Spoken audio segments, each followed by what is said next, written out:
E a presença dele está neste lugar. A você que está nos assistindo aí de casa, que Deus possa estar te abençoando, que Deus possa estar ministrando sobre sua vida graça, autoridade e poder, em nome de Jesus. Aleluias. Amém? Filemão, capítulo único, né? Capítulo 1. Estaremos agora, nesse momento, em nome de Jesus, podendo ler a palavra do Senhor. Diz assim: Paulo, prisioneiro de Jesus Cristo, e o irmão Timóteo, a você, Filemão, nosso amado cooperador. A irmã Áfia, a Arquipo, nosso companheiro de lutas, e a igreja que se reúne com você em sua casa, a vocês graça e paz da parte de Deus, nosso Pai, do Senhor Jesus Cristo.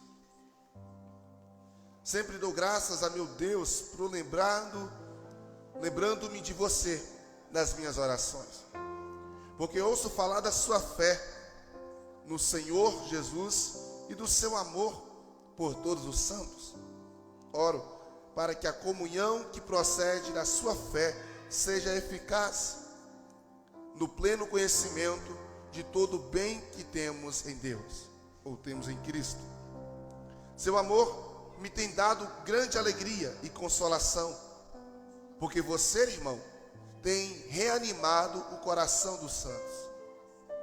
Por isso, mesmo tendo em Cristo plena liberdade para mandar que você cumpra o seu dever, prefiro fazer um apelo com base no amor. Eu, Paulo, já velho e agora também prisioneiro de Cristo Jesus, apelo em favor do meu filho Onésimo, que gerei enquanto estava preso. Ele antes lhe era útil, mas agora é útil tanto para você quanto para mim. Ele antes era inútil, mas agora é útil tanto para você quanto para mim. Mando de volta a você como se fosse meu próprio coração. Gostaria de mantê-lo comigo para que me ajudasse em seu lugar enquanto estou preso por causa do Evangelho. Mas não quis fazer nada sem a sua permissão, para que qualquer favor que você fizer não forçado. Talvez ele tenha sido separado de você por algum tempo, para que você o tivesse de volta para sempre. Não mais como escravo, mas acima de escravo, como um irmão amado. Para mim, ele é um irmão muito amado, e ainda mais para você, tanto como pessoa quanto como cristão. Assim, se você me considera companheiro na fé, receba-o como se estivesse recebendo a mim. Se ele o prejudicou em algo ou lhe deve alguma coisa, ponha na minha conta. Eu, Paulo, escrevo de próprio punho: eu pagarei, para não dizer que você me deve a sua própria pessoa. Assim, irmão, eu gostaria de receber de você algum benefício por estarmos no Senhor. Reanime o meu coração em Cristo. Escrevo-lhe certo de que você me obedecerá, sabendo que fará ainda mais do que lhe peço. Além disso, prepara-me um aposento, porque graças às suas orações espero poder ser restituído a vocês. Epáfras, meu companheiro de prisão, por causa de Cristo Jesus, envia-lhe saudações, assim como também Marcos, Aristarco, Demas, Lucas, meus cooperadores. A graça do Senhor Jesus Cristo esteja com o espírito de todos vocês. Amém. Tem alguém comigo aqui? Conectado? Disposto a receber o que Deus tem para a sua vida? Então feche seus olhos, fique de pé por gentileza, em nome de Jesus, querido. Aleluias. Amado Deus, eu quero nessa noite louvar o Senhor pela tua santa presença. Louvar ao Senhor pela sua rica misericórdia que se renova sobre as nossas vidas a cada manhã. Tua palavra ela é linda, Senhor. E ao lê-la, nós podemos perceber o Teu Espírito falando a nós de maneira peculiar, de maneira individual, de maneira especial. E eu sei, Deus, que todos que vieram a esse culto e todos que estão conectados conosco, assistindo de casa, o fez porque tem uma esperança de receber algo da parte do Senhor essa noite. Então, Deus, no nome de Jesus Cristo, Teu Filho, eu oro pedindo que o Senhor fale aos nossos corações. Que o Senhor se revele a nós de maneira especial, no nome santo do Teu Filho Jesus. Amém. Queridos, por se sentar. A carta que nós lemos, acabamos de ler, é a menor carta que o apóstolo Paulo escreveu. Na realidade, diante das cartas dele, esse livro é mais um bilhete do que uma carta. Objetivo muito claro. Nós, ao lermos, percebemos que Paulo está fazendo uma intercessão, um apelo. Um apelo a Filemon, para que Filemon recebesse de volta o seu ex-escravo, que tinha o nome de Onésimo. Onésimo servia a Filemon e por algum motivo Onésimo foge. E ele acaba indo parar em Roma, por onde, por algum motivo nós não sabemos, ele também acaba preso. E ao ser preso, Paulo então tem a oportunidade de pregar para Onésimo dentro da prisão.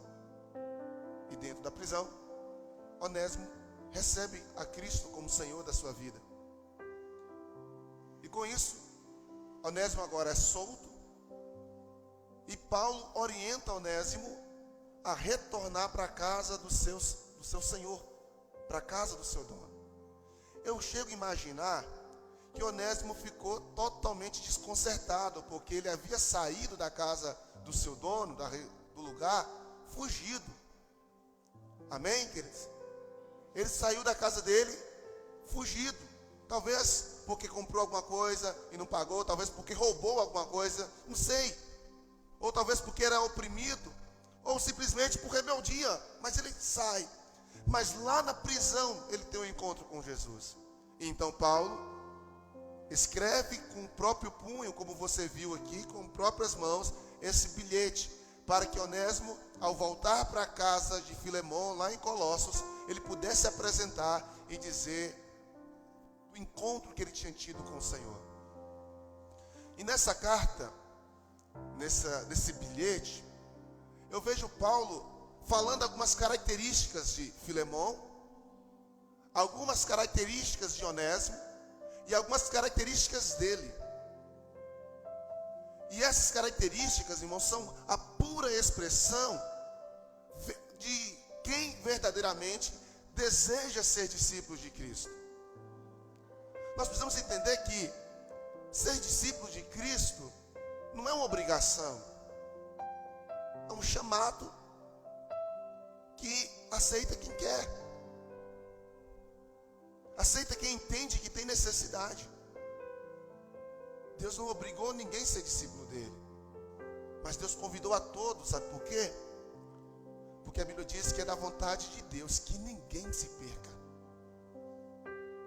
7 bilhões e 300 milhões de pessoas no mundo, é da vontade de Deus que todas essas encontrem a salvação. Porém, todavia, infelizmente, menos, talvez da metade, o conseguirá. Porque eu afirmo que menos da metade dos 7 bilhões e 300 milhões de pessoas que nós temos hoje vão conseguir se salvar. Estou profetizando maldição? Não. Observe todas as parábolas de Jesus quando fala de salvação, quando fala da volta de Jesus, das ovelhas, das virgens, dos trabalhadores. Sempre a minoria.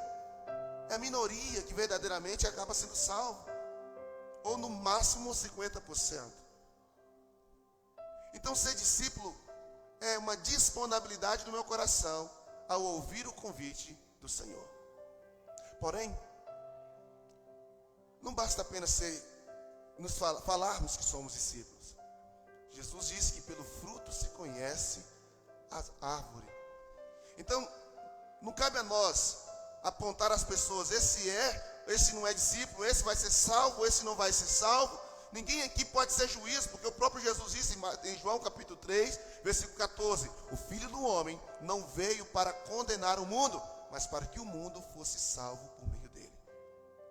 Quando ele virou para aquela mulher que foi pega em um suposto ato de adultério, Jesus virou para aquela mulher e disse: onde estão os seus acusadores? Ela disse: foram embora. Ninguém te condenou? Não. E Jesus disse: nem eu te condeno. Não é a missão da igreja condenar pessoas, apontar o dedo e falar: você vai para o inferno, você vai para o xilindró do capeta. Não é nossa função. A nossa função é simplesmente dar direção, mostrar os caminhos e mostrar o destino aonde esses caminhos estão levando. E caberá à pessoa, na sua consciência cristã, através da ação do Espírito Santo, decidir qual desses ela quer andar para a sua vida. Então, quando nós decidimos, pela ação do Espírito Santo, nos tornar discípulos de Jesus, automaticamente nós teremos em nós o desenvolvimento de marcas, de características que nos definirão como verdadeiros discípulos de Jesus. E é sobre isso que eu quero falar para vocês. É sobre isso que eu quero pregar nessa noite. Quais são as marcas de um verdadeiro discípulo de Jesus? Quais são as marcas que o Senhor quer encontrar em nós? São inúmeras, eu sei. Mas no exemplo de Onésimo, Filemão e de Paulo aqui, eu posso tirar no mínimo, e eu vou falar de maneira bem direta essas, no mínimo 10 marcas aqui de um discípulo ou de discípulos de Cristo. E ao falar essas marcas, eu gostaria que você que está me assistindo, vocês que estão aqui, pudesse fazer uma análise, se vocês as têm ou não. Porque se você identificar que não tem, ou tem algumas outras não, é um momento que Deus te trouxe aqui para poder você refletir. Se você não tiver essas, é tempo ainda de desenvolvê-las. Porque eu posso ter certeza, querido, Deus pode tolerar algumas coisas no céu? Enfim, não sei. A única coisa que eu sei e tenho certeza que Deus vai tolerar é pecado no céu. No livro de Apocalipse diz que não entrará nada alguma contaminado no céu. Nada alguma que esteja envolvido em outras coisas que não sejam adoração ao Senhor. Então, essas 10 coisas que eu vou falar aqui vai ser como um gado que o dono do gado ferra para identificar como propriedade, como o próprio Satanás vai fazer a marca da besta para identificar essas pessoas como dele. Então essas marcas identificarão você verdadeiramente se você é ou não é. Então vamos a elas. Sua Bíblia aberta, versículo 5, a parte A desse versículo já nos fala de uma marca que nos identificarão como verdadeiros discípulos de Cristo. O texto diz: e Paulo declarou para Filemão, porque ouço falar da sua fé no Senhor Jesus. Primeira coisa, primeira marca que nos define e que nos mostra como discípulo de Jesus, diga comigo, fé pública. Repita comigo, fé pública e contagiante. O que Paulo está dizendo? Eu ouvi, Paulo está em Roma, preso. Filemão está em Colossos, quilômetros de distância. Não tem WhatsApp, não tem YouTube, não tem Facebook, não tem nada. Mas a fé que Filemão demonstrava em Colossos repercutiu em Roma, dentro de um cárcere para Paulo. E a primeira coisa que Paulo então vai falar para Filemão é dizendo: rapaz, eu sei que você tem uma fé tão grande que ela chegou aqui em mim. A gente precisa entender o contexto, que essa época de Paulo não é igual agora, que eu estou aqui, tiro uma selfie e o mundo todo sabe onde eu estou. Eu estou falando de uma época que as informações para chegar levavam meses.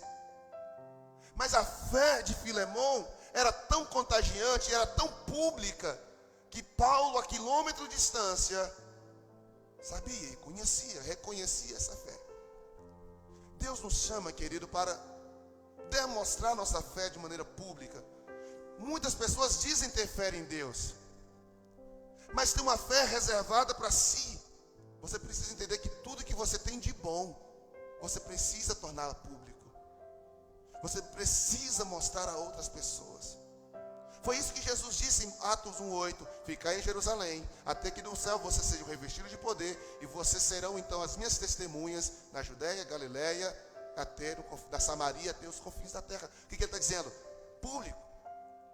Romanos capítulo 12, Paulo vai dizer: se com o coração creres, com o coração se crê, mas com a boca se confessa acerca da vida eterna. Não adianta falar que você crê no coração, você tem que publicar isso. Então, o verdadeiro discípulo de Jesus, ele é crente na igreja, mas ele é crente na escola, ele é crente no trabalho. Aonde perguntar, você é crente? Sou. Ele não tem vergonha de demonstrar publicamente a sua fé. Essa é a primeira marca de um discípulo. Eu pergunto, como está a publicidade da sua fé? Será que as pessoas sabem mais do que você come? Porque é uma moda, né? Nós temos esse hábito já desenvolvido de tudo que comer postar. Será que as pessoas conhecem mais do que você come de físico do que o que você come espiritualmente? Será que quem te segue nas redes sociais verdadeiramente identifica você como um cristão genuíno? Será que quem te conhece no trabalho te conhece como um cristão genuíno? A primeira coisa que Paulo diz acerca de Filemão é que ele tinha uma fé pública e contagiante. No versículo 5, na parte B, ele vai continuar falando acerca de Filemão. E declarou também do seu amor por todos os santos. E santos aqui não é as imagens de escultura. Santos aqui são os crentes, irmãos da igreja. A segunda evidência, a segunda marca de um discípulo é que ele desenvolve amor pelos seus irmãos. E é interessante porque Jesus disse: nisso conhecereis que sois meus discípulos, se vocês amarem uns aos outros. E eu sempre tenho dito aqui que amor não é algo que brota do meu coração, do meu sentimento. Amor é decisão. Tem muita gente que diz que o amor é cego. Pelo contrário, gente, o amor enxerga muito bem. O que é cego é a paixão. Quando você está apaixonado, você é capaz de fazer besteira pela paixão. Mas o amor é racional. Tem muita gente que pensa que o amor é mais sentimento do que razão. Pelo contrário, amor é razão. Paixão é emoção. Amor é razão. Quem ama é inteligente. Porque quem ama, ele sabe calcular os riscos que ele pode correr em prol desse amor. Amor é um desenvolvimento diário, é uma conquista diária, é uma decisão diária. Todos os dias eu preciso decidir amar. Eu tenho 7 anos de casado. E nesses 7 anos, todos os dias eu tenho que decidir amar minha esposa. Ainda mesmo naqueles dias que eu poderia odiá-la.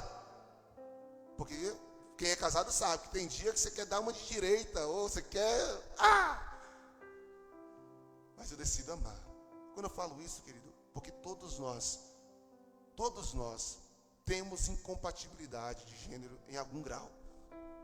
Já percebeu que as pessoas sempre, quando vai divorciar, usam o termo, é porque nosso gênero não bateu? Irmãos, eu já fiz, glória a Deus, do ano passado para cá, mais de 40 análises comportamentais. E uma boa parte delas é entre casais. E eu posso falar para vocês que a maioria das análises comportamental dos casais, o perfil comportamental dos cônjuges são opostos, são diferentes. E diante disso, e geralmente quando eu estou dando feedback da análise, é interessante porque você vai falando das características de um perfil e de outro, e parece que duas pessoas assim não pode existir, não tem como conviver numa casa, num ambiente, duas pessoas vão se matar uma hora dessa, de fato.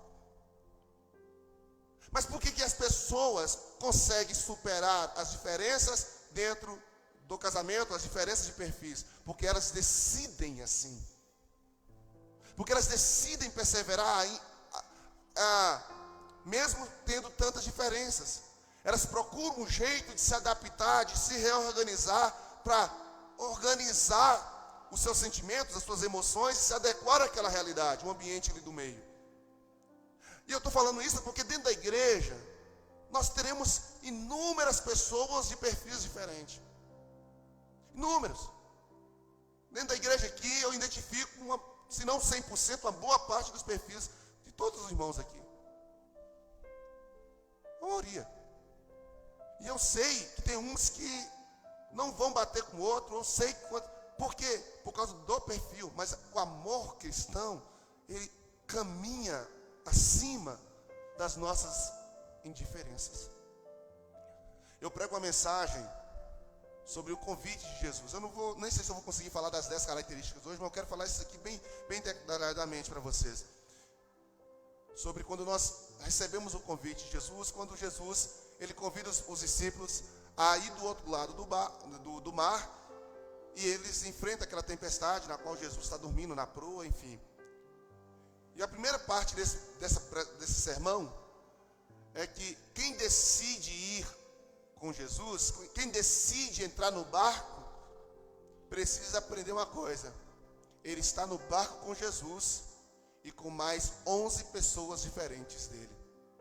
Então, ao decidir andar com Jesus, você precisa também decidir andar com as pessoas que estão andando com Jesus.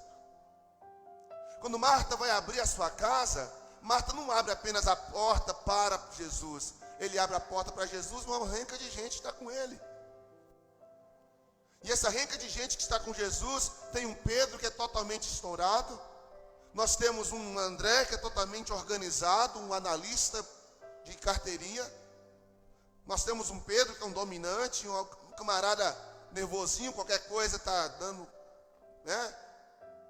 Um influente também. Então, nós temos ali vários perfis diferentes. E aqui, quando Paulo está dizendo acerca do amor de Filemão, ele está falando: olha, eu entendo, eu reconheço do seu amor pelos santos. E quando eu decido amar os santos de Deus, quando eu decido amar a igreja de Deus, eu preciso amar acima de como essa pessoa é, de como as características dela talvez me incomodam. Irmãos, é natural. Tem pessoas que irão nos incomodar só dela estar perto, por causa dessa questão do perfil. Mas quando você aprende a lidar com isso, você pode se tornar a melhor pessoa, a amiga mais profunda, o amigo mais profundo dessas pessoas. Quando você decide amar acima das indiferenças. Então, a marca de um discípulo é demonstração de uma fé pública. A marca de um discípulo é evidência de um amor fraternal. Quando você desenvolve amor pelos irmãos da fé. Em Gálatas capítulo 6, Paulo vai dizer para nós: enquanto tivermos oportunidades, façamos o bem a todos, mas principalmente os irmãos da fé. Olha que interessante. Ele diz: enquanto você tem a oportunidade, façam bem a todos, mas principalmente aqueles que são irmãos da fé. No verso 7, Paulo vai nos narrar uma terceira característica, uma terceira marca de quem verdadeiramente é discípulo de Cristo, que quem verdadeiramente deseja crescer na sua vida com Deus. No verso 7 ele diz: seu amor me tem dado alegria e consolação, porque você, irmão, tem reanimado o coração dos santos. Olha que legal. Paulo lá na prisão está falando acerca de Filemão. Filemão, o seu amor, a forma como você tem demonstrado amor pelos irmãos, tem enchido o meu coração de alegria e consolação.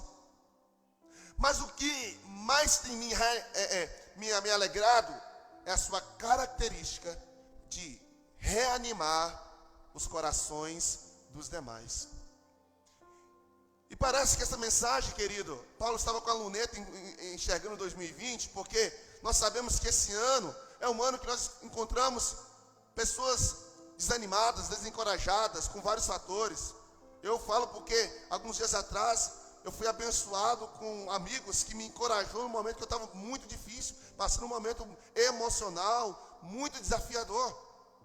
Alguns que enxergaram isso, se aproximaram e foram bocas de Deus para me alegrar, foram instrumentos de Deus para me fortalecer. E eu só estou aqui hoje porque Deus usou essas pessoas para estar no momento crucial da minha fé. E Deus usa pessoas para animar pessoas. reanimar pessoas. E uma terceira característica de um verdadeiro discípulo é aquele que encoraja pessoas.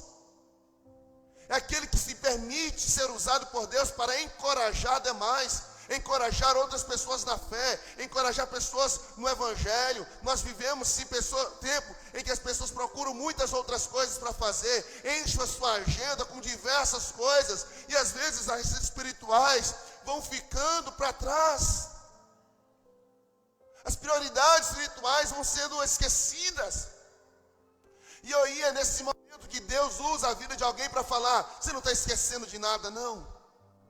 Você não está esquecendo de orar, você não está esquecendo de se alegrar em Deus, você não está esquecendo das promessas que Deus já fez na sua vida, você não está se esquecendo do que Deus já te usou para fazer na minha vida. Amados irmãos, a gente precisa entender que somos uma família. E no meio de uma família tem diferenças? Sim, tem. No meio de uma família tem problemas e lutas, tem perseguições até. No meio de uma família tem incompatibilidades, isso é fato, essa é uma realidade. Porém, nós como familiares sempre damos um jeito de, no momento difícil, ser uma pessoa encorajadora. Então, se você era um discípulo de Jesus, você precisa aprender a desenvolver o que Jesus também fez inúmeras vezes. No mundo vocês terão muita tribulação, mas tende bom ânimo, porque eu venci o mundo. Eu estarei com vocês até a consumação dos séculos. Onde tiver 2 ou 3 reunindo o meu nome, ali eu estarei. Se vocês tiverem fé do tamanho de um grão de mostarda, vocês irão dizer a esse monte: erga-te aqui, precipita no mar. Isso tudo são frases encorajadoras. Deus nos levando a entender que nós podemos mais quando estamos nele. Você vê lá Josué abatido, entristecido porque seu pastor havia acabado de partir. E aí Deus chega para Josué e diz: Josué, tenha bom ânimo, eu sou contigo. Ele chega para Gideão e fala: Gideão, varão valoroso, vai nessa tua força. Deus nessa noite está chamando a igreja para ser uma igreja encorajadora. Será que tem algum aqui, meu? Adora Jesus, pelo amor de Deus. Encoraja aí, querido. Às vezes nós enfrentamos situações que só encontramos pessoas com frases pessimistas, negativas. Mas Deus está chamando a igreja para ter essa marca que Filemão tinha. Qual é? Filemão era um encorajador. Se o negócio é difícil, querido, quando você encontra alguém que te encoraja, que te dá ânimo, que está junto com você, você se reanima e você vai. Então nós estamos aqui na terceira característica. Qual é? Seja um cristão, um discípulo encorajador. Se você não dá conta de lembrar, aconselho que assista novamente a pregação. Um papel e caneta. Anote tudo. Porque se você não tiver essas marcas aqui, querido, que eu estou falando, eu estou na terceira de 10, eu vou terminar. Você precisa desenvolver. Porque cristão sem essas marcas é um cristão incompleto. No versículo 8... ainda acerca de Filemão, Paulo vai dizer: por isso mesmo, tenho em Cristo plena liberdade para mandar que você cumpra o seu dever. Se você leu o texto comigo e observou esse detalhe, Paulo está dizendo para Filemão: olha, Filemão, eu estou mandando Onésimo para você receber. E eu, como seu pastor, eu como seu líder, eu tenho plena liberdade para mandar você a cumprir, a mandar você receber Onésimo. Paulo está dizendo isso. Mas Paulo completa, mas não, no versículo agora 14, lá no versículo 14, mas não quis fazer nada sem a sua permissão, para que qualquer favor que você fizer seja espontâneo e não forçado. Diga comigo, espontaneidade. O que Paulo está falando? Eu vou juntar duas características aqui. E aí nós vamos para 5 de uma vez. A quarta característica, a quarta marca, repita comigo: sirva com base no amor. Por quê? Porque Paulo inicialmente falou assim: olha, eu tenho autoridade sobre você para mandar. Mas se você continuar lendo o texto, ele diz, mas eu decidi pedir em amor. Entenda uma coisa, querido, Deus gosta que você sirva a Ele? Gosta. Deus gosta da sua oferta? Gosta. Deus gosta da sua adoração? Gosta. Mas a irmã Gessiane foi muito feliz na ministração que fez aqui da oferta. Mais do que a sua música bonita, mais do que o seu tocar bonito, mais do que o seu aplauso, mais do que seu glória, aleluia, mais do que o seu serviço, Deus quer o seu coração. Mais do que você faça para Deus, mais, dependente do que seja, você sempre vai valer mais do que você faz para Ele. Eu sempre irei valer para Deus mais do que eu faço. Eu posso fazer muita coisa legal para o Senhor, muita coisa legal para a igreja, mas talvez meu coração não esteja dentro do propósito. O que Paulo está falando? Você poderia me obedecer sim, porque eu estou mandando, e você como um bom discípulo iria me obedecer. Mas eu decidi fazer isso amor, sabe por quê? Porque eu preciso aprender, você precisa aprender a servir com base no amor, e você precisa aprender a servir com espontaneidade. Irmãos, se tem uma coisa que eu detesto, e vocês não me veem fazendo isso porque eu detesto, não sei se eles estão fazendo errado, mas eu não gosto, é pregar um evangelho do terror. É aquele evangelho que as pessoas apavoram todo mundo para ver se as pessoas servem. Olha, se você não ir, se você vai para o inferno lá é aquele negócio, e tal, a pessoa, eu quero Jesus porque eu não quero ir para o inferno. Eu sempre oro para o Senhor, Deus, eu não quero te servir com medo de ir para o inferno. Isso não é servir. Quando você serve a Deus com medo do inferno, querido, você não está servindo a Deus, você está servindo a você. É aquele tipo de pessoa que fica do lado do time que ganha. É aquele tipo de pessoa que vê quem está ganhando e aí, para ele não importa se é o certo ou se é o errado. Se estão fazendo certo ou errado, é o que ganha que ele vai.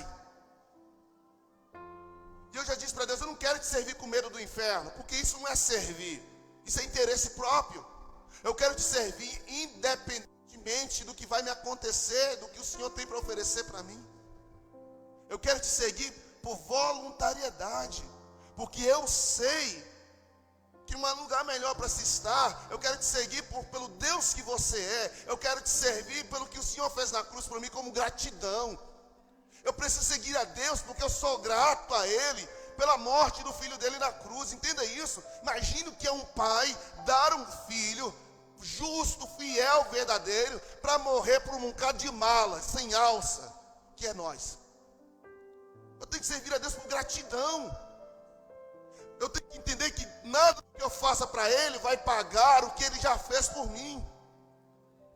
Então Paulo está falando, meu filho, e você leu o texto comigo, você percebeu, olha, eu já fiz muita coisa legal para você, então faça isso para mim. Olha o texto no contexto, vamos lá. Paulo vai dizer o seguinte, olha, faça isso para mim. Verso 20, sim, irmão, eu gostaria de receber de você algum benefício por estarmos no Senhor. Reanime o meu coração em Cristo. E como ele ia reanimar? O que Paulo está pedindo? Receba esse seu irmão aí. Eu sei que ele fez. Se ele te estiver devendo alguma coisa, fala para mim que eu pago. Eu vou pagar. Se ele te roubou alguma coisa, se ele fez. Então somente receba, somente perdoa ele, somente reconcilie com ele, somente faça as pazes com ele novamente. Paulo está meio que implorando Filemão a receber Onésimo de volta. E ele diz, o presente que você tem para me dar é tratando desse rapaz novamente. Entende? Mas não por obrigação, mas por voluntariedade. Eu preciso entender que tudo que eu faço para o Senhor, eu preciso fazer de voluntariedade. A sexta marca que eu quero deixar para que os irmãos entendam, no verso 15 e 16 do texto, olha aí. Paulo diz, talvez ele tenha sido separado de você por algum tempo, para que você o tivesse de volta para sempre. Não mais como escravo, mas acima de escravo, como um irmão amado. Para mim, ele é um irmão muito amado, e ainda mais para você, tanto uma pessoa quanto cristão. Paulo está falando para Filemão acerca de Onésimo da seguinte forma: talvez Percebe que Paulo não está afirmando. Paulo está olhando por uma perspectiva não humana, uma perspectiva espiritual. Ele está falando, olhe para esse lado. Porque às vezes quando a pessoa nos fere, quando as pessoas nos traem, quando a pessoa nos faz mal, quando a pessoa nos deixa, nos abandona, foge, enfim, como Onésimo fez, a tendência é que a gente olhe apenas pelo olhar ruim.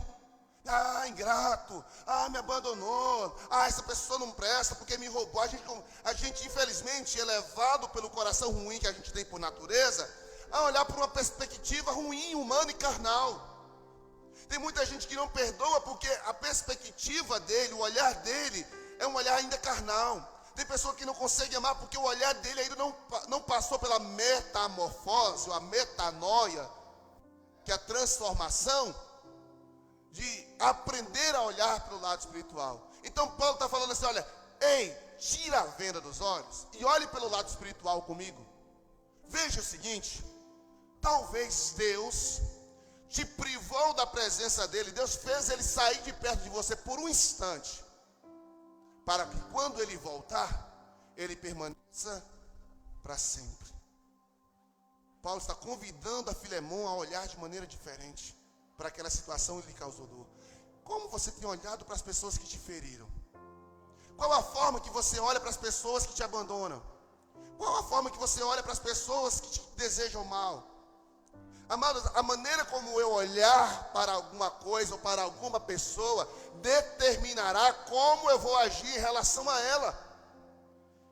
As suas percepções acerca das coisas vai determinar a sua ação. Toda ação é precedida de uma percepção. Quando eu faço coach com casal, ou às vezes individual, no sentido de relacionamento, eu sempre procuro medir a percepção das coisas. Os irmãos que já fazem aqui comigo, eu sempre dou uma lista de perguntas, de 1 a 10, o quanto você dá para isso, o quanto você dá para isso. Quando você tem uma percepção, sabe, de uma maneira inconsciente das coisas, você tem.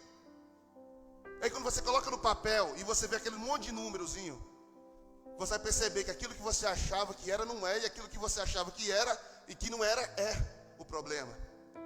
Porque a sua percepção governa as suas ações. Diga comigo, a minha percepção governa as minhas ações. Então quando você aprende a mudar a percepção, você automaticamente muda as suas ações.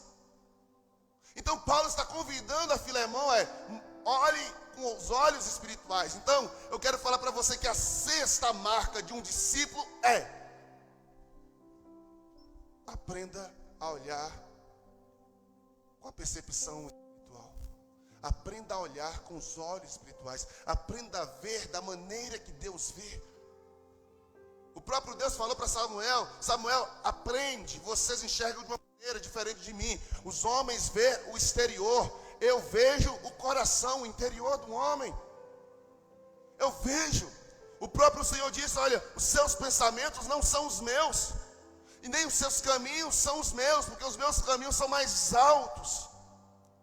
Salomão vai dizer, há caminhos que para o homem parecem bons, mas no fim são caminhos de morte. Porque a percepção que eu tenho é legal. Eu já vi aqueles uns comercialzinhos, né? Que está lá um carro, uma mulher toda bonitona, com o carro quebrado.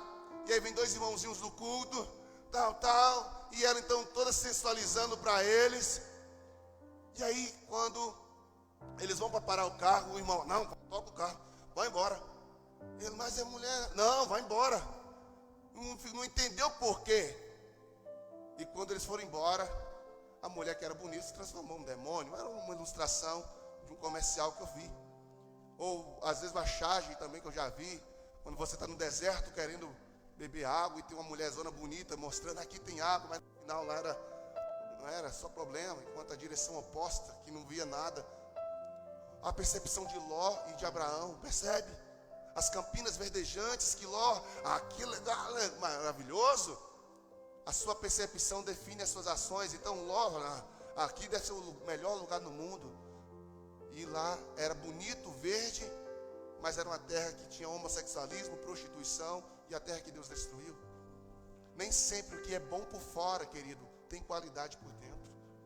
Por isso Provérbios capítulo 31 diz que a beleza, vã é a formosura, e eu não lembro agora o texto, Inútil é a beleza, vã a formosura, mas a mulher que teme ao Senhor, essa será louvada.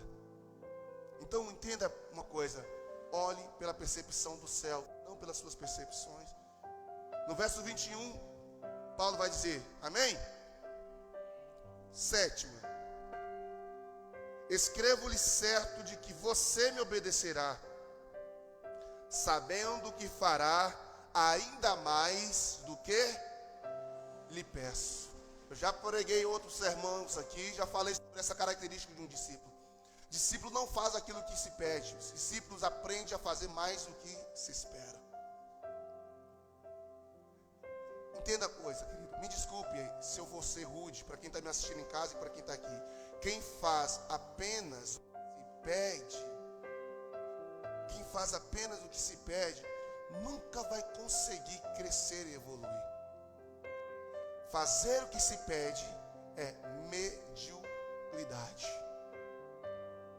Deus não quer crente medíocre.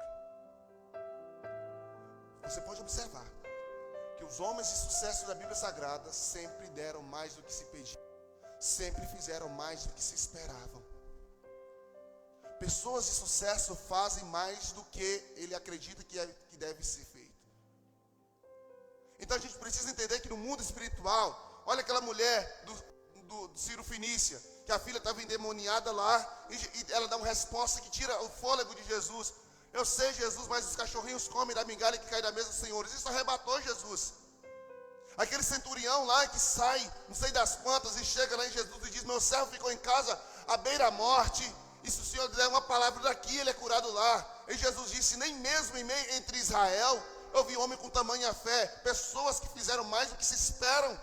Os servos de Davi, que Davi simplesmente suspirou, ah, que vontade de beber uma água que está lá na porta de Jerusalém. A gente precisa só lembrar que Davi estava numa caverna, os filisteus estavam no deserto, e Jerusalém estava lá do outro lado, com uma cacimba cheia de água que Davi iria beber. Então 3 servos de Davi, ouvindo Davi sussurrar isso, eles pegam suas espadas, atravessam o exército do inimigo, pega a água, atravessa o exército do inimigo de novo e chega para Davi. Davi, está aqui a água que o senhor pensou em beber.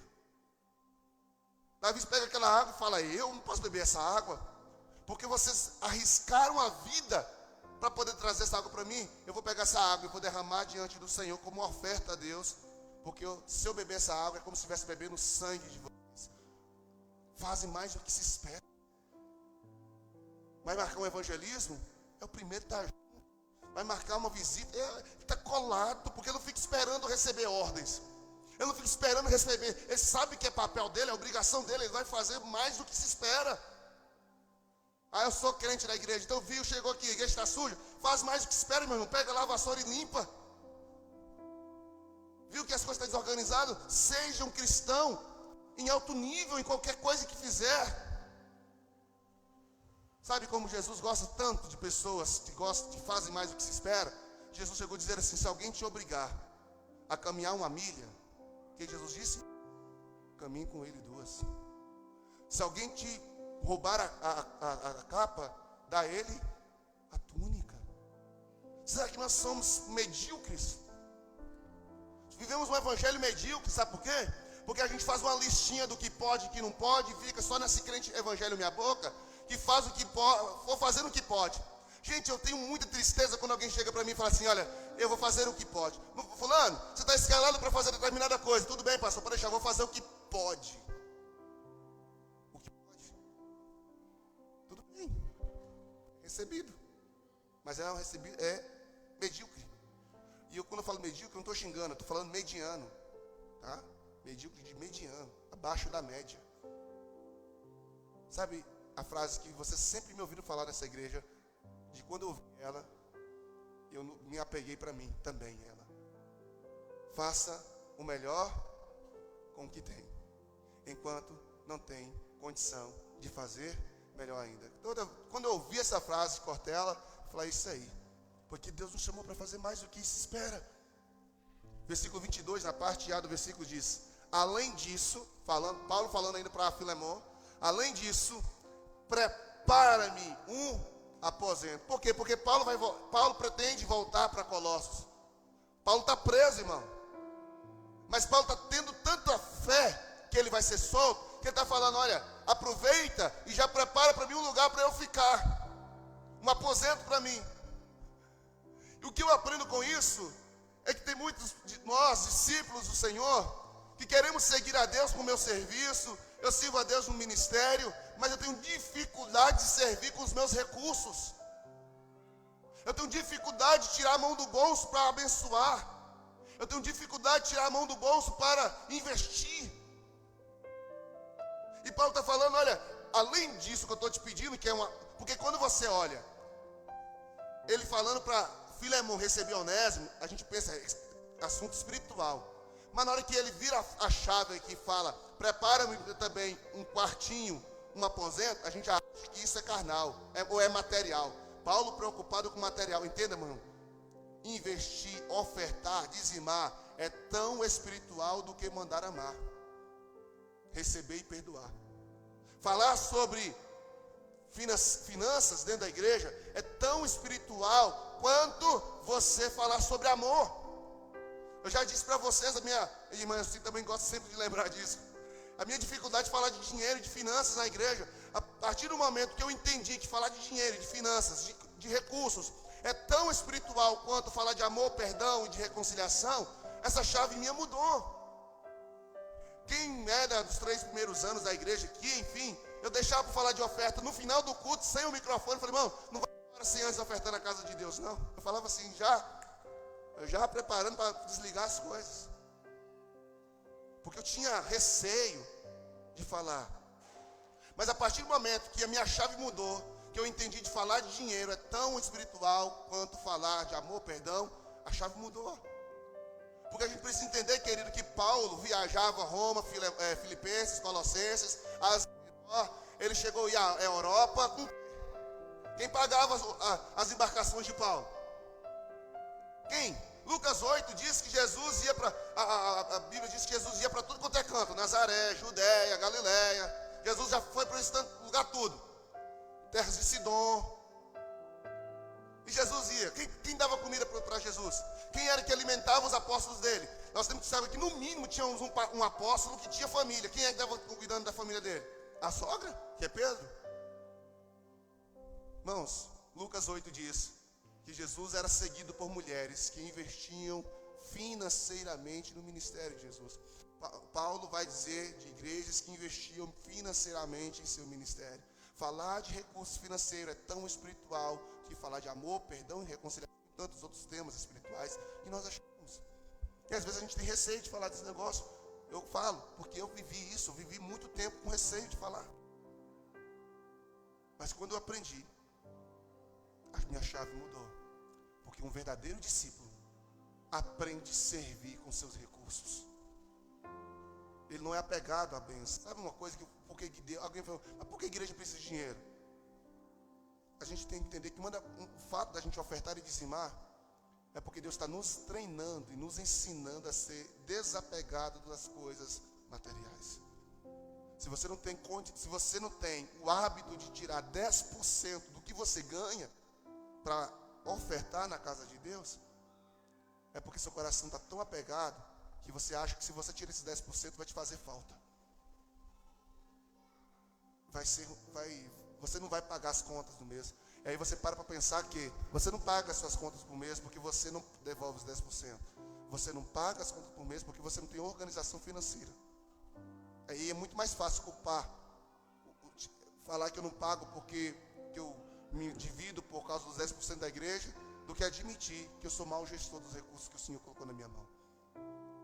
Então, um discípulo, ele investe com seus recursos. Já terminando aqui, o 9 e 10, de uma vez só, versículo 22, da parte B. Porque graças, agora Paulo ainda falando sobre Filemão, olha bem, estamos falando disso tudo, de um discípulo, e quem está dando testemunho desse discípulo é Paulo. Então Paulo está dizendo, porque graças às suas orações, espero poder ser restituído a vocês. Então Paulo está falando, prepare para mim um aposento, porque graças às suas orações, ó Filemão, eu estou na esperança deles me soltarem e eu ir ver vocês. Eu ir aí ver você. Sabe o que eu aprendo com isso? que um discípulo, um verdadeiro discípulo, tem a marca da intercessão. Paulo está falando, eu vou ser solto por causa da sua intercessão, por causa da sua oração. E às vezes falar sobre intercessão é um desafio, porque nós não aprendemos a orar. Orar para nós é muito difícil. A gente chega na igreja, ora 5 minutos, o joelho já parece detonado. A gente não jejuma meio-dia. A gente vê homens de Deus que jejuava 40 dias. Esther, num ato, nós vamos jejuar 3 dias. Nem os animais do campo é para comer, tá bom, tio Mardoqueu? E uma moça bela ficou sem comer 3 dias. E não é apenas ficar sem comer, está sem comer orando, sem comer com um propósito, sem comer com um objetivo espiritual. Não é simplesmente fazer um jejum para emagrecer. Aí eu vejo uma moça e suas donzelas e todo um povo decidido a consagrar e a jejuar 3 dias. Eu vejo Jonas chegando a Nínive e falando, olha, Deus vai destruir vocês, cambada. Se vocês não se converter, o rei então fala, então não, se Deus vai destruir, vamos jejuar. Ele jejum também 3 dias. Marca um jejum lá. Nem criança mama. Deus chega para Moisés e fala, Moisés, esse povo está com dúvida de você. Eles acham que eu não falo com você. Eles acham que você inventa as coisas e fala para eles. Então vai fazer o seguinte, desce o monte, chega para eles, manda eles jejuarem 3 dias. Eles vão ter que ficar sem dormir com a esposa. Eles vão ter que lavar as roupas deles. Eles vão ter que se purificar. E no 3º dia, nem os animais do campo vai comer. Ao 3º dia, traz eles um monte que eles vão ver se eu falo com você ou não. Me fala, 3 dias de jejum, eu dei aqui inúmeros exemplos. Nós não somos capazes de jejuar meio-dia, 2 horas. Aí já está reclamando de fome. Sabe por que a gente reclama de fome? Porque o nosso coração está na comida. E Jesus disse que nem só de pão viverá o homem, mas de toda palavra. Pastor, mas a jornada deles era diferente da nossa. Debaixo de um sol de 40 graus. 40 graus, aquelas rouponas pesadas, aquele suazão, aquele fedozão. Porque o povo era meio porquinho mesmo, não tomava banho no deserto. E toda uma situação tão difícil, você talvez trabalha, mas eles tinham outras situações que os dificultavam de jejuar da mesma forma. Mas eles jejuavam, por quê? Por obediência. Os fariseus batiam no peito e diziam, eu jejuo 3 vezes por semana. E sabe o que Jesus disse? É pouco. Cara, e aí eu venho falar que eu não sinto a presença de Deus no culto porque a pregação não foi boa. Eu não venho falar porque eu não sinto a presença de Deus porque a igreja é fria. Não, gente, não tem a ver com o outro, tem a ver com você. Essa música que nós cantamos aqui, Terra Seca, o pastor Júlio de Oliveira, lá no CD, quando ele vai gravar essa música, ele faz uma ministração, e ele diz, o problema sou eu, Senhor, a terra seca sou eu, a terra seca está aqui. O problema sou eu, não é a igreja, não é o pastor, porque se eu tirasse o cisco do meu olho, eu não teria tempo para criticar a trave do olho do irmão. E ele está falando, graças a você, filho amor, sua intercessão, eu vou sair daqui e vou ver vocês. Será que essa igreja verdadeiramente desenvolveu o hábito de interceder? Será que você é realmente um intercessor? Será que verdadeiramente na semana você consegue orar para os 40, 50 pessoas que são, está ali, a maioria está ali, deve faltar 2 ou 3 poucas pessoas, mas está ali a lista de pessoas que fazem parte, que já fizeram parte dessa igreja. Será que em uma semana você consegue interceder para aquele povo todo que está ali? Será que em uma semana eu consigo orar por essas pessoas todas? Porque se você não está fazendo isso, querido, me desculpe. Está na hora de olhar essa marca, está tendo ela ou não. Está na hora de aperfeiçoar. E eu concluo no verso 23 e 24. Eu estou dizendo de 10 marcas de um discípulo de Jesus, a exemplo de Filemão. Ele diz, Epáfras, meu companheiro de prisão, por causa de Cristo Jesus. Então ele está falando, está preso comigo porque ele aceitou o desafio de seguir Jesus comigo. Envia-lhe saudações. Então ele estava enviando saudação para você, Filemão. Assim como também Marcos, Demas e Lucas, meus cooperadores. Eu termino nesses 2 versos dizendo que um verdadeiro discípulo de Jesus não pode andar sozinho. Não pode andar sozinho. A Bíblia diz que quem se isola é tolo e vai contra a sabedoria. Meu irmão, entenda uma coisa. Quando Jesus enviou os discípulos, ele enviou de 2 em 2. Jesus, quando veio à terra, ele escolheu 12. Jesus, ele nunca procurou andar só, exceto nos seus momentos a sós com Deus. Tirando o momento a sós com Deus, Jesus sempre estava acompanhado de alguém, no mínimo de 3 amigos. Sozinho, querido, você pode até ir mais rápido, mas você não vai muito longe. Eu falo isso porque nas últimas semanas, se eu não tivesse amigos que andassem comigo, pode ter certeza, eu tinha entrado numa deprê, eu tinha ficado muito bravo. Entenda, querido, nós precisamos de pessoas. Só que a gente precisa entender que não é só ter amigos. Porque tem muita gente que se diz amigo. E eu falo para vocês que tem muita gente que você acha que é amigo, mas é seu colega. E eu costumo dizer que, e vocês já me ouviram falar que inúmeras vezes, eu posso ter inúmeros irmãos de Cristo. Eu posso ter inúmeros filhos na fé. Glória a Deus por isso. Eu posso ter muitos parentes.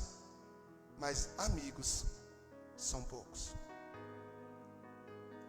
Parentes você não escolhe. Colegas de classe também não. Colegas de trabalho também não. Membros de igreja você também não tem condição de escolher. Mas amigos só depende de você. Quando Paulo está dizendo que esses amigos, Paulo está falando bem claro, companheiros de prisão. Não eram amigos de companheiro de barzinho.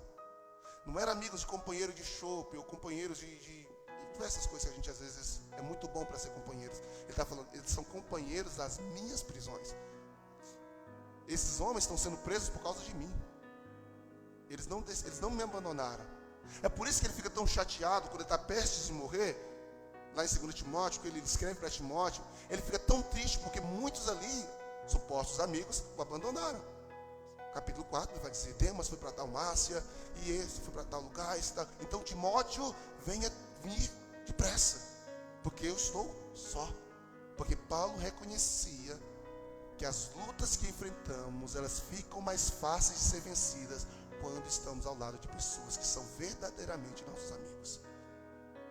E sabe, queridos, nós precisamos entender que a vida passa sempre pelos relacionamentos. Se nós não aprendemos, desenvolvermos relacionamentos, nós não andaremos. Você pode ter certeza que você é uma pessoa muito melhor ou uma pessoa bem pior com base nos relacionamentos que você tem. Os relacionamentos, elas te fazem prosperar, te fazem crescer e te fazem ser uma bênção, ou elas te fazem murchar e definhar e morrer.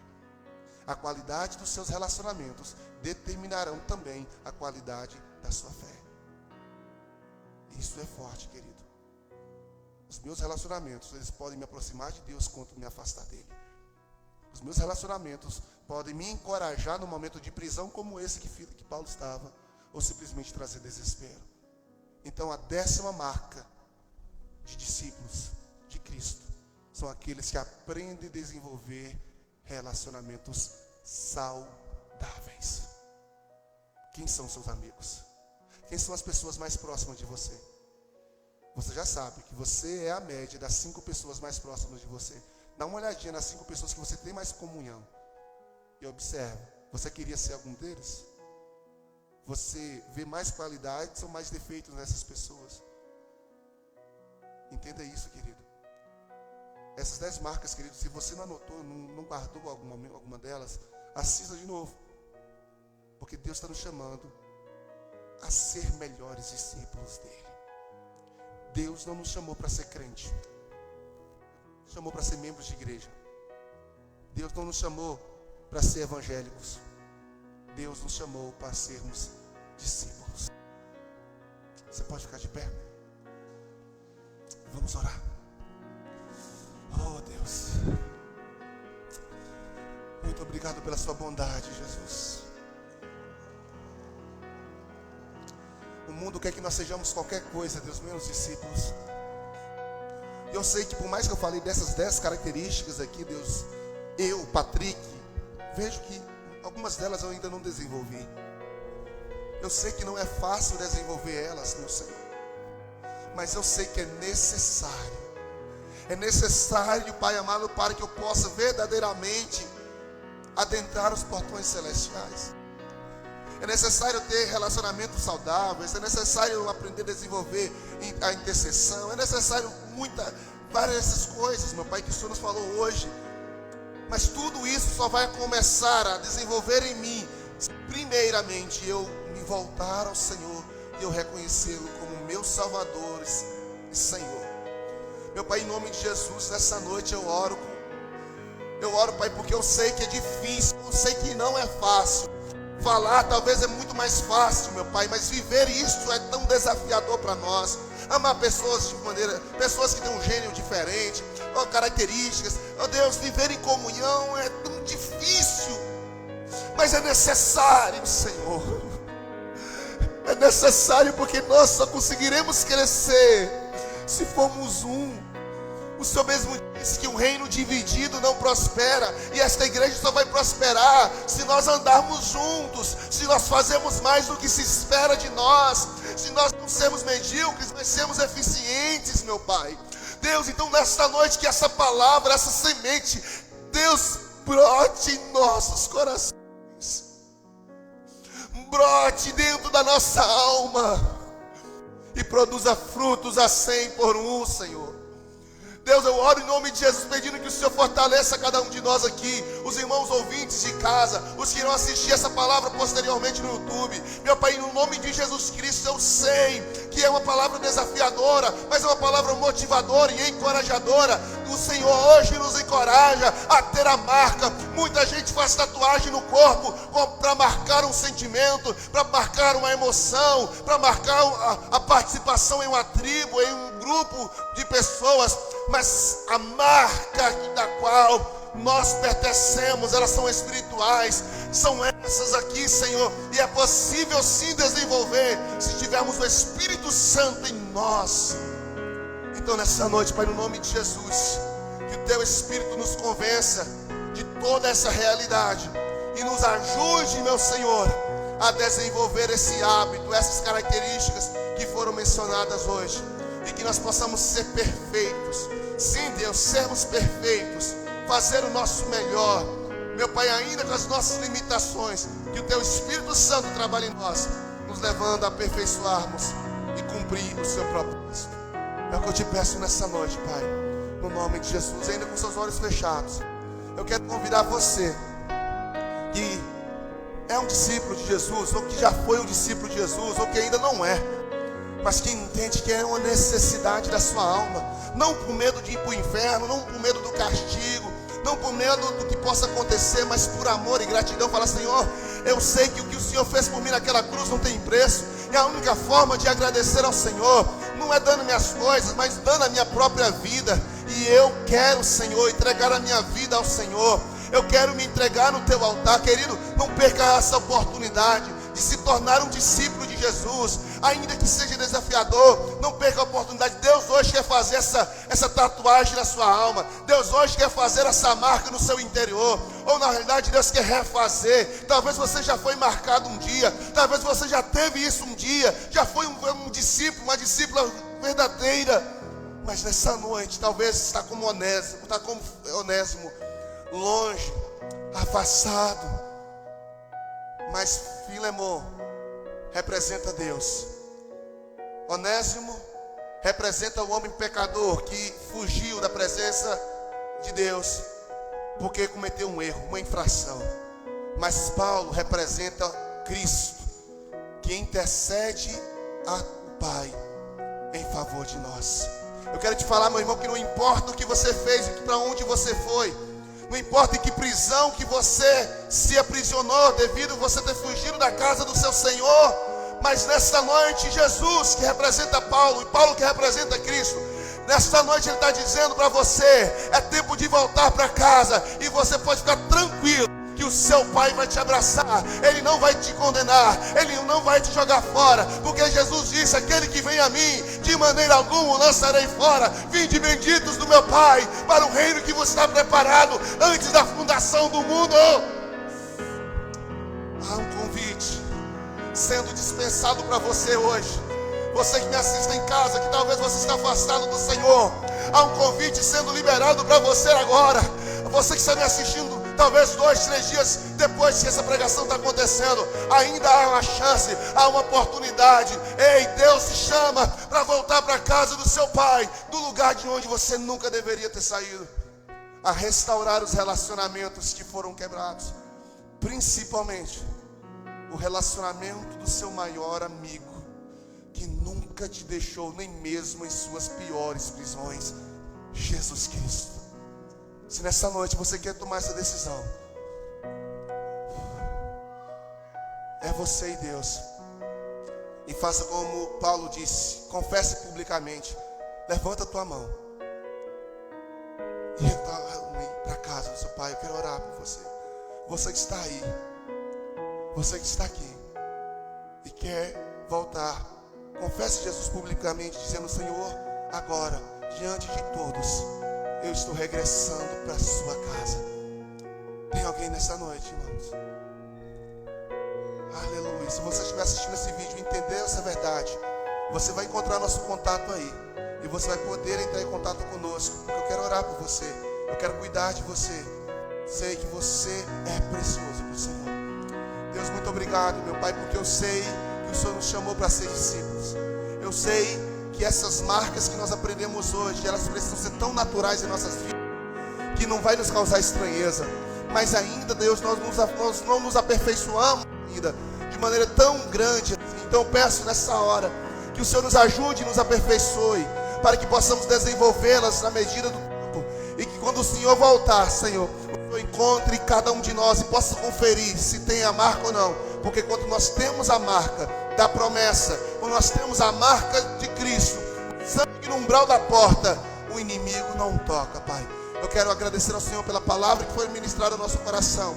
Quero agradecer por cada pessoa que veio ao culto de hoje. Eu quero agradecer por essa pessoa que nos assiste de casa e por aqueles que irão nos assistir através dos compartilhamentos nas redes sociais. Que o Senhor possa fortalecer e que essa palavra encontre guarida em cada coração, no nome de Jesus. Amém e amém. Que a bênção de Deus Pai, a graça do nosso Senhor e Salvador Jesus Cristo e as doces consolações do Espírito Santo estejam com todos nós, não somente hoje, mas para sempre. Se Deus é por nós, que Deus te abençoe e leve em paz.